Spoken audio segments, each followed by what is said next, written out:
Hello दोस्तों, मैं नरेश कटात new morning classes YouTube channel पर आपका हार्दिक स्वागत है। जैसा कि अपने जो राजस्थान जीके में राजस्थान की कला और संस्कृति चल रही थी, उसी पार्ट को अपन आगे बढ़ाते। जैसे अपना जो पहला वाला वीडियो था राजस्थान के प्रमुख लोकगीत दो भागों में आए, एक फर्स्ट सेकेंड। जिनको जो उन्होंने नहीं देखा है वो अपने new morning classes YouTube channel पर सर्च करके अपने राजस्थान के लोकगीत देख सकते हैं। राजस्थान की नदियाँ डाली, राजस्थान की झील का एक पार्ट डालना रह गया, वो पार्ट वो भी आगे अपन को बढ़ाना है।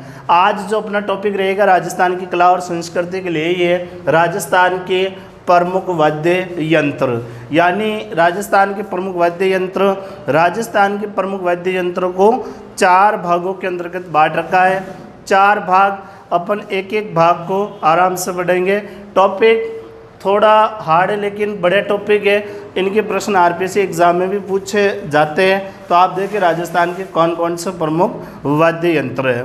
तो राजस्थान के जो वाद्य यंत्र है उनको 4 भागों के अंतर्गत बांट रखा है। पहला अगर भाग अपन देखते हैं तो तत्व वाद्य यंत्र पहला भाग है। वो भाग कौन सा आ रहा है? तत्व वाद्य यंत्र। उसके बाद अगर अपन देखते हैं तो ये आता है दूसरा सुशीर वाद्य यंत्र। तीसरा भाग देखते हैं तो घन वाद्य यंत्र। चौथा भाग देखते हैं तो ताल वाद्य यंत्र। तो आज जो अपना जो भाग है वो भाग रहेगा तत्व वाद्य यंत्र, यानी प्रमुख वाद्य यंत्र में जो पहला जो भाग रहेगा वो भाग अपना है तत्व वाद्य यंत्र। कहने का मतलब यह है कि वह वाद्य यंत्र जिसमें तार लगे हुए होते हैं, उन वाद्य यंत्रों को किस नाम से पुकारा जाता है? तत्व वाद्य यंत्र के नाम से पुकारा जाता है। यानी तार होते हैं, उन तारों के माध्यम से उनके स्वरों की जो उत्पत्ति होती है वो वाद्य यंत्र कौन से है? तत्व वाद्य यंत्र। अब देखिए इनके जो प्रश्न आ रहे हैं वो प्रश्न एग्जाम में किस प्रकार से आ रहे हैं। एक प्रश्न तो ये बनता है, निम्नलिखित में से कौन सा तत्व वाद्य यंत्र नहीं है? यानी जो 3 तत्व वाद्य यंत्र के नाम दे देता है, एक सुशीर का या घन या ताल में से दे देता है, तो उनमें से आपको पहचानना रहता है कि कौन सा तत्व है, कौन सा सुशीर है और कौन सा घन वाद्य यंत्र है।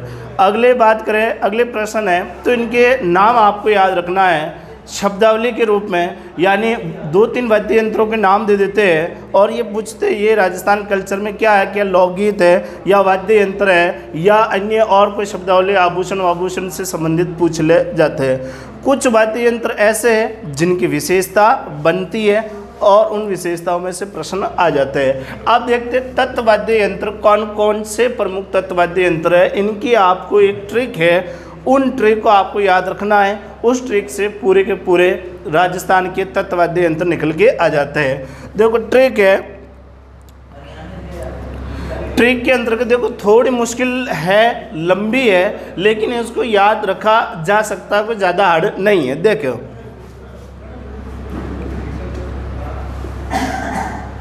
सासू गुजरी, कोई ज़्यादा हार्ड नहीं है। प्रश्न है सासू गुजरी का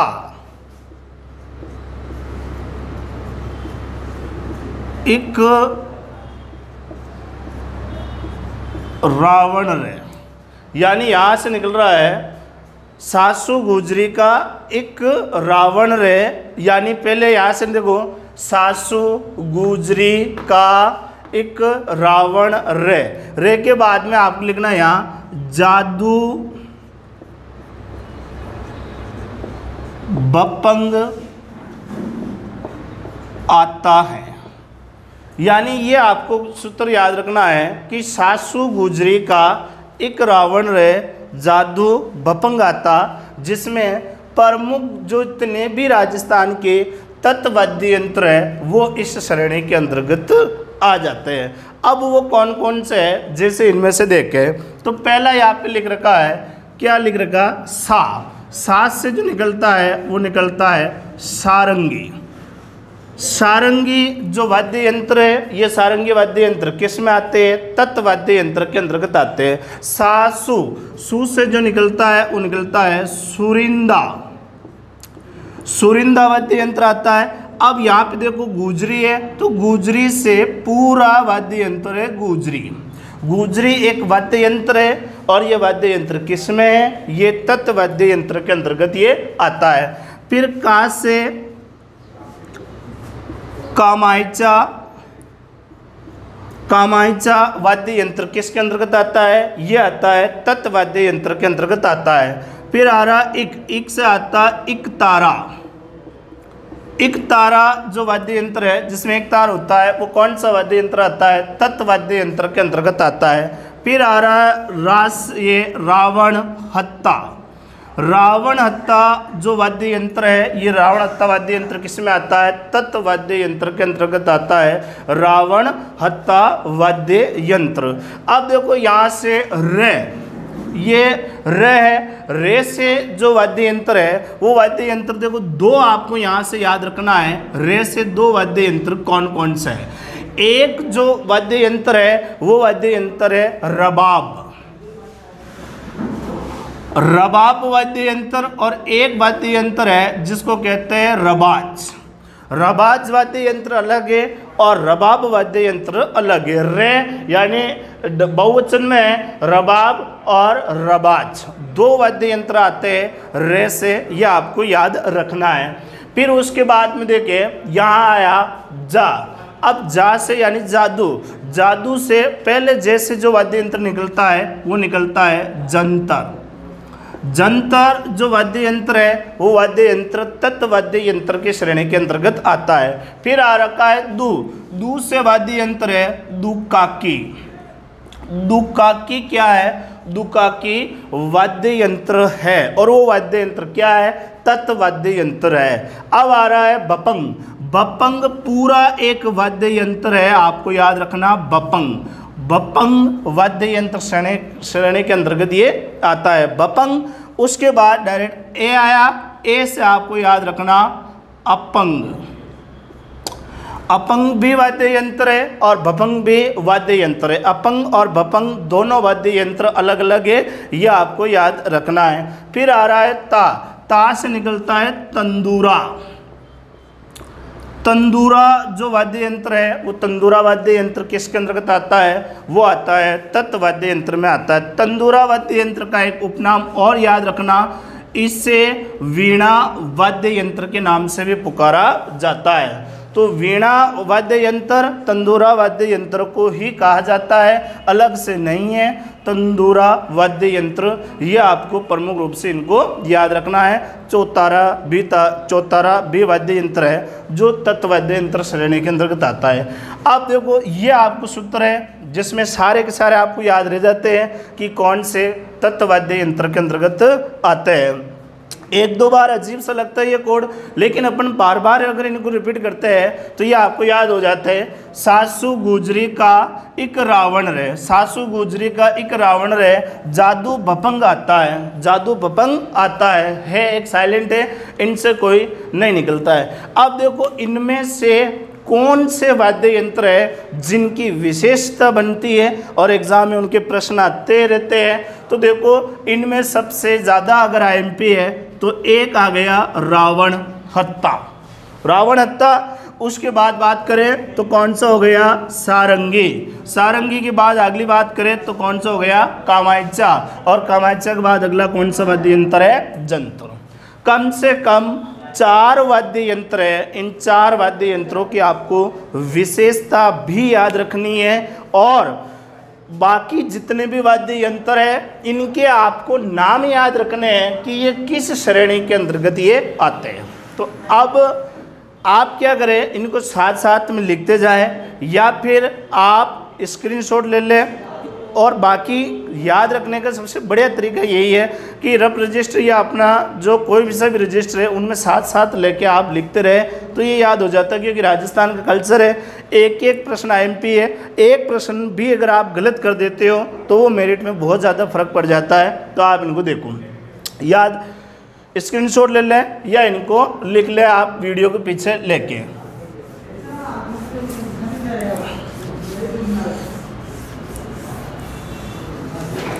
अब देखो आईएमपी कौन कौन से थे?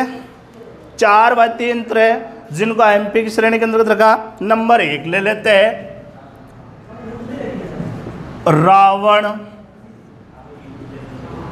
हत्ता। रावण हत्ता। नंबर 2 ले लिया सारंगी। सारंगी वाद्य यंत्र। एक ले लिया अपने कौन सा, रावण हत्ता वाद्य यंत्र। अब देखो ये है क्या है, आईएमपी कैसे, देखो रावण हत्ता वाद्य यंत्र क्या है। एक तो ये प्राचीन वाद्य यंत्र है।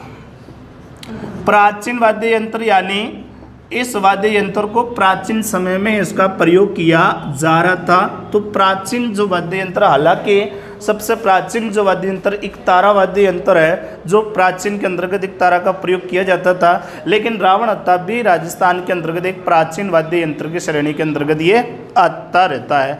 ये जो वाद्य यंत्र है रावण हत्ता, ये नारियल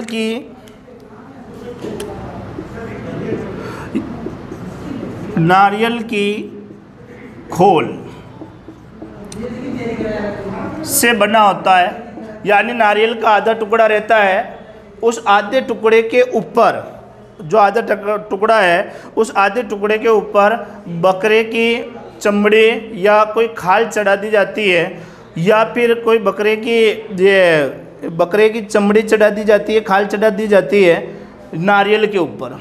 रावण हत्ता वाद्य यंत्र नारियल की खोल से बना हुआ ये होता है, इसके ऊपर बकरे की वो चमड़ी चढ़ा दी जाती है। या फिर देखो इसमें जो तार लगे रहते हैं, उन तारों की संख्या आपसे पूछी जा सकती है कि रावण हत्ता वाद्य यंत्र में कुल तारों की संख्या कितनी है। तो रावण हत्ता जो वाद्य यंत्र है इसमें कुल तारों की संख्या 9 होती है। रावण हत्ता वाद्य यंत्र में जो तारों की संख्या होती है, वो तारों की संख्या कितनी होती है, 9 इसमें तारों की संख्या होती है। और सेकंड इसकी जो विशेषता की बात करें कि ये जो वाद्य यंत्र ये किसके द्वारा बजाया जाता है, ये गज के द्वारा बजाया जाता है। गज के द्वारा यानी तत्, जितने भी तत् जो वाद्य यंत्र है, वो तत् वाद्य यंत्र में अधिकतर जो वाद्य यंत्र है उनको गज के द्वारा बजाया जाता है। इस प्रकार की ये गज बनी हुई होती है, ये पकड़ने का डंडा होता है, और यहाँ पर ये जो चीज़ है ये या तो बकरे की आंत होती है, या घोड़े की पूंछ का बाल होता है, या सामान्य तार होता है। फिर इसको पकड़ के इस प्रकार से उनकी स्वरों की उत्पत्ति होती है। तो इसको गज के द्वारा बजाया जाता। हालांकि अधिकतर जो तत्वाद्य यंत्र है उनको गज के द्वारा बजाया जाता। कुछ ऐसे भी वाद्य यंत्र है तत्वाद्य यंत्र के अंतर्गत जिनको अंगुलियों से भी बजाया जाता है। तो रावण हत्ता वाद्य यंत्र की एक तो विशेषता ये हो गई, लेकिन इनका प्रश्न सबसे ज़्यादा जो आईएमपी है वो आईएमपी है राजस्थान में लक्ष्मण का अवतार किस देवता को कहते हैं। तो कौन सा देवता हो गया, पाबूजी। राजस्थान में ऊंटों का देवता किसे कहते हैं, पाबूजी। राजस्थान में ऊंट लाने का श्रेय किसे जाता है, पाबूजी को जाता है। इस पाबूजी की फड़का जो वाचन होता है, पाबूजी की फड़का वाचन, पाबूजी की फड़का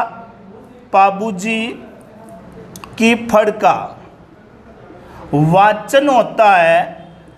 यानी भील जो भोपे होते हैं, भील भोपे, वो किस वाद्य यंत्र का प्रयोग करते हैं, तो रावण हत्ता वाद्य यंत्र का प्रयोग करते हैं। तो राजस्थान के लोक देवताओं में से अगर इस प्रश्न को जोड़ लिया जाए कि पाबूजी की फड़का वाचन किस वाद्य यंत्र के साथ किया जाता है, तो किस वाद्य यंत्र के साथ किया जाता है, रावण हत्ता वाद्य यंत्र के साथ किया जाता है। यह आपको ध्यान रखना है। तो रावण हत्ता के ये प्रमुख प्रश्न है, ध्यान रखें। अब बात करें अपन कि इस सारंगी जो वाद्य यंत्र है इससे क्या प्रश्न बनते हैं। देखो सारंगी से पहला जो प्रश्न की बात करें तो इनसे तारों की संख्या पूछ ली जाए कि इसमें कुल कितने तार होते हैं, तो 27 इसमें तार होते हैं।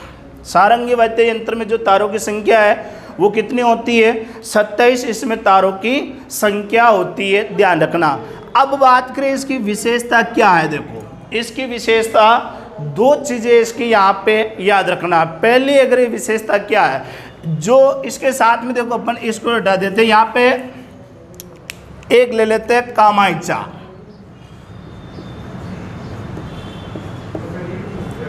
कामायचा वाद्य यंत्र ले लेते, ये तीसरा वाद्य यंत्र। देखो दोनों की विशेषता को आपको याद रखना है। कामायचा को कहते हैं सारंगी की रानी।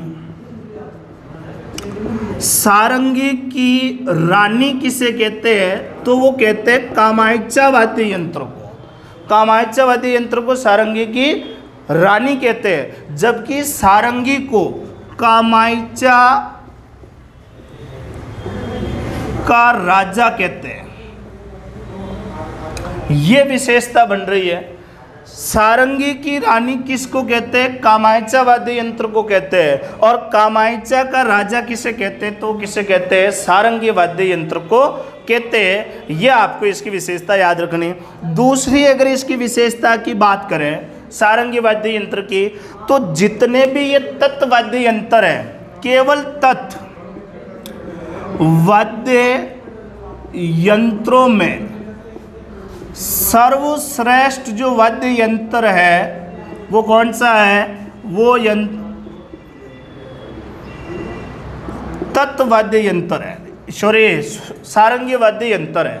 यानी केवल सारे वाद्य यंत्र नहीं, केवल तत् वाद्य यंत्रों में सर्वश्रेष्ठ अगर वाद्य यंत्र है तो वाद्य यंत्र कौन सा है? सारंगी वाद्य यंत्र है। और ये अत्यंत सुरीला भी होता है। सुरीला सागवान की लकड़ी से ये निर्मित होती है। सागवान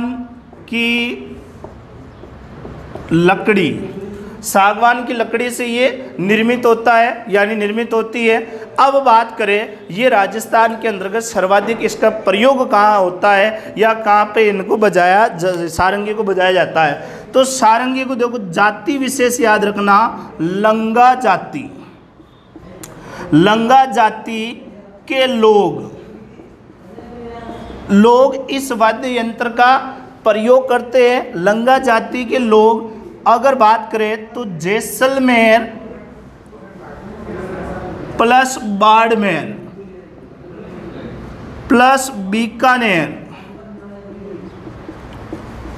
इन क्षेत्रों में लंगा जाति के लोग बजाते हैं।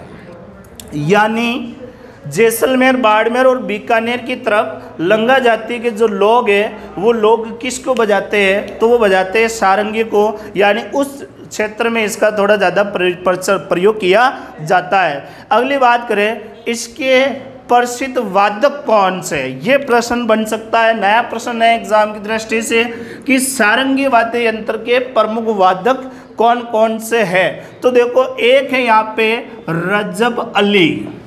रजब अली का संबंध किस वाद्य यंत्र से है? सारंगी वाद्य यंत्र से। और एक यहाँ पे पंडित नारायण। पंडित नारायण का संबंध किस वाद्य यंत्र से आता है? पंडित राम नारायण है ये। यानी पंडित नारायण का जो संबंध है वो संबंध किस वाद्य यंत्र से है? तो वो है सारंगी वाद्य यंत्र से। और एक यहाँ पे अल्लाह दिया। अल्लाह दिया का संबंध किससे आता है? तो सारंगी वाद्य यंत्र से आते हैं। ये तीन वादक हैं जो इस सारंगी का प्रयोग ज़्यादा करते हैं। अब बात करें कामायचा। कामायचा वाद्य यंत्र की और क्या विशेषता है? यहाँ पे तो जाति कौन सी आ रही है? लंगा जाति आ रही है। और इस कामायचा के अंतर्गत जो जाति आती है वो जाति कौन सी आती है? तो वो आती है मंगनियार जाति के लोग।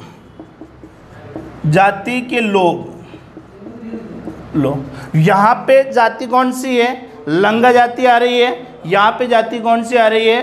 मंगनियार जाति के लोग इसका प्रयोग ज़्यादा करते हैं। और एक विशेषता और इसके अंतर्गत आती है नाथ पंथ के साधु। नाथ पंथ के जो साधु है वो साधु भर्तृहरि गोपीचंद की गाथा जब गाते हैं तो उनका प्रयोग भी ये करते हैं। तो एक विशेषता यहाँ पे लिख सकते हैं, आपको ज़्यादा अहमियत नहीं है लेकिन है, नाथ पंथ के लोग भर्तृहरि, ध्यान रखें बरथरी का जो मेला लगता है वो मेला लगता है अलवर के अंतर्गत है, यानी बरथरी का जो मेला प्रसिद्ध है वो अलवर के अंतर्गत लगता है। लेकिन यहाँ पे ध्यान रखना, नाथ पंथ के साधु या नाथ पंथ के लोग, बरथरी वे गोपीचंद, बरथरी वे गोपीचंद की जो गाथाएं गाते हैं, किस ये उसके जो कथाओं के जो गीत गाते हैं वो किस वाद्य यंत्र के साथ गाते हैं, तो कामायचा वाद्य यंत्र के साथ गाया जाता है, ध्यान रखें। अब बात करें इसका विशेष जो प्रश्न है वो आईएमपी ये है, इसे ईरानी वाद्य यंत्र भी कहते हैं, इसे ईरानी वाद्य यंत्र भी कहते हैं। तो प्रश्न आ जाए कि कौन से वाद्य यंत्र को ईरानी वाद्य यंत्र कहते हैं, तो वो कहते हैं कामायचा वाद्य यंत्र को कहते हैं। तो ध्यान रखिए कामायचा की ये विशेषता बनती है। अब बात करें अगले वाद्य यंत्रों की।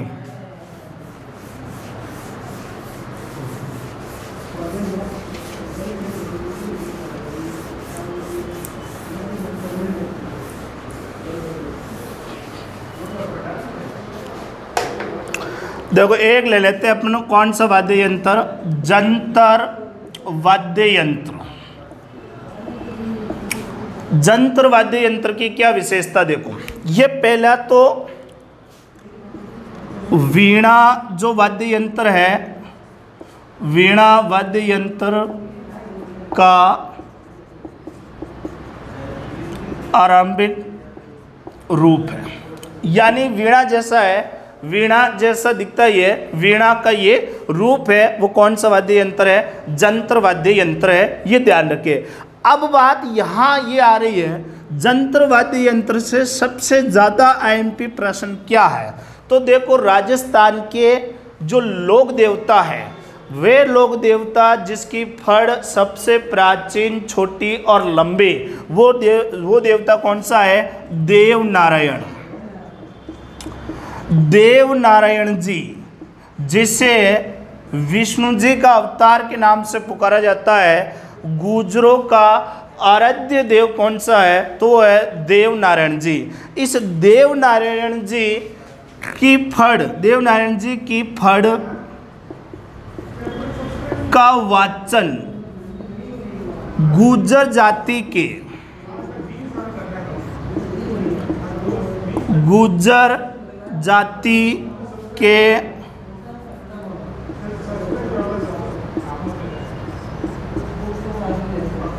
पोपे करते हैं। जब भी देव नारायण जी की फड़ का वाचन जब होता है तो गुर्जर जाति के लोग जंतर वाद्य यंत्र का प्रयोग करते हैं। अति आईएमपी प्रश्न है, ये याद रखना। अपने जब बाबूजी की फड़ का वाचन हो रहा उस समय रावण हत्ता वाद्य यंत्र का प्रयोग किया जा रहा था, और यहाँ पर देव नारायण जी की फड़ का वाचन होता है तब जंतर वाद्य यंत्र का प्रयोग किया जाता है। ये वीणा का ही एक प्रारंभिक रूप माना जाता है, ये आपको ध्यान रखना है। आ जाए तो प्रश्न। अब बात करें अगला वाद्य यंत्र।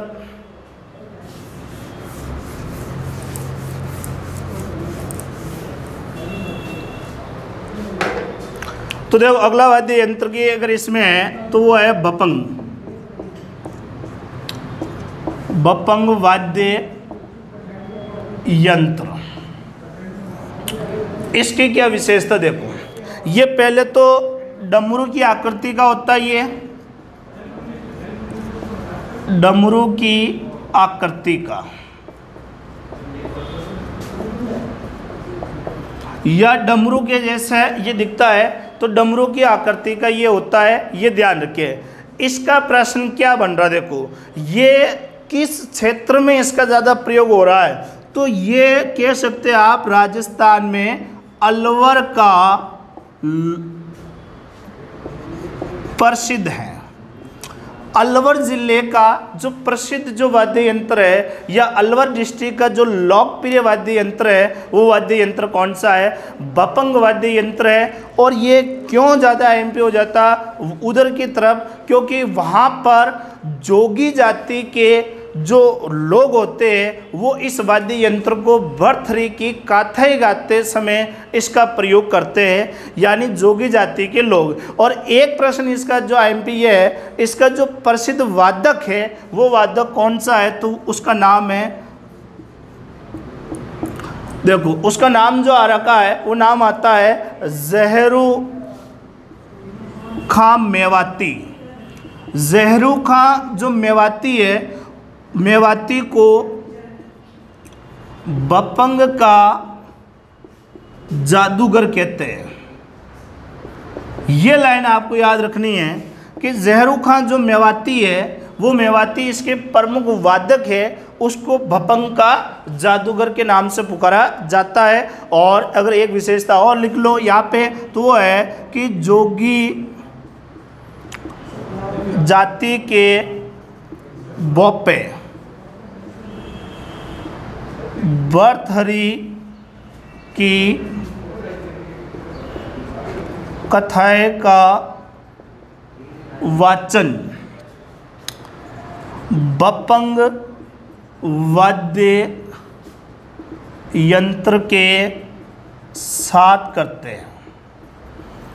ये आपको याद रखना, जोगी जाति के जो बोपे होते हैं वो भर्तृहरि की कथाएं का जो वाचन करते हैं, वो वाचन इस बपंग वाद्य यंत्र के साथ में किया जाता है, ध्यान रखना।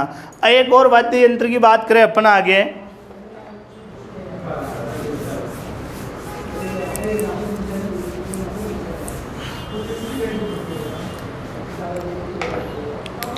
देखो तंदूरा।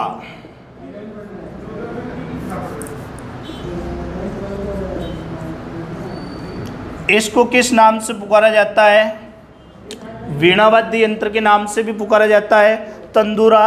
इसमें तारों की जो संख्या होती है वो तार कितने होते हैं, 4 तार होते हैं, इसलिए इसे चौतारा के नाम से भी पुकारा जाता है, चौतारा वाद्य यंत्र के नाम से भी पुकारा जाता है। दूसरा बात करें इसकी, तो एक ही विशेषता इसकी याद रखना, वो याद रखना कामड़, कामड़ जाति।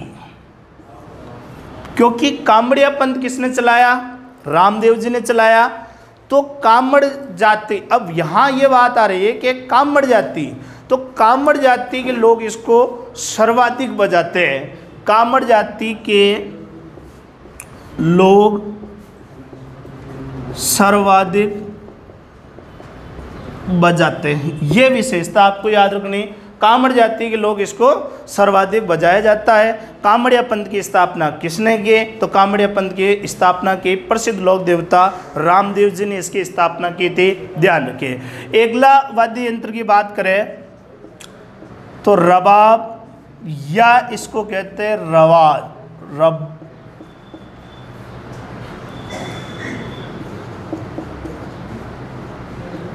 इसे रबाब या रबाब एक ही वाद्य यंत्र है, ये अलग से नहीं आता है। रबाब या रबाब के नाम से इसको पुकारा जाता है। क्या है विशेषता इसकी, तो इसकी विशेषता ये प्रसिद्ध कहाँ का है, अलवर व टोंक डिस्ट्रिक्ट में ये ज़्यादा प्रचलन के अंतर्गत है। अलवर व टोंक डिस्ट्रिक्ट के अंतर्गत ये ज़्यादा प्रचलन के अंतर्गत आता है। और एक वाद्य यंत्र जो आ रखा है वो कौन सा है, रबाज। रबाज जो वाद्य यंत्र है तत्वाद्य यंत्रों के अंतर्गत आता है। इसकी विशेषता क्या बन रही है, तो इसकी विशेषता देखो, मेवाड़ जहाँ पे अपने प्रसिद्ध जो राजा है महाराणा प्रताप, महाराणा कुंभा, उस तरफ यानी मेवाड़ में एक तो आ जाते हैं कौन, रावल। मेवाड़ में रावल व भाट, रावल व भाट जाति के द्वारा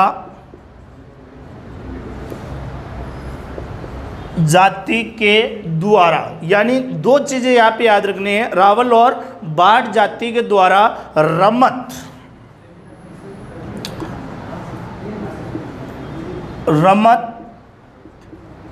लोक नाट्य, रमत जो लोक नाट्य है उस नाट्य में रबाज वाद्य यंत्र का प्रयोग करते हैं। बस ये विशेषता बन रही है। रबाज जो वाद्य यंत्र है वो मेवाड़ में रावल भाट जाते लोग रमत लोक नाट्य में रबाज वाद्य यंत्र का प्रयोग करते हैं। ये आपको लाइन याद रखनी है। तो राजस्थान के प्रमुख तत्ववाद्य यंत्र जो और नाम बताए उनकी इतनी कोई ज़्यादा विशेषता नहीं है, जिनकी जो विशेषता है वो पढ़ा दी गई थी। अगला जो वीडियो आएगा वो अपना रहेगा अन्य कोई सुशीर वाद्य यंत्रों के अंतर्गत रहेगा। तो कैसा लगा आपको ये वीडियो? आगे से आगे अपने दोस्तों को शेयर करें ताकि उनको भी इनका फ़ायदा पहुंचा सके। कम से कम इन वाद्य यंत्रों का नाम तो आपको याद रखिए, और अगर कोई चीज़ है तो कमेंट बॉक्स में आप डाल लें, उसका तुरंत प्रभाव से आपको उत्तर मिल जाएगा, या तो अगले वीडियो मिल जाएगा या तो आते ही उसके नीचे वापस भेज दिया जाएगा। तो अपने new morning classes YouTube channel को सब्सक्राइब करें, आगे से आगे ज़्यादा भेजें उनको, ताकि अन्य लड़कों को भी इसका फ़ायदा उठा सके। धन्यवाद।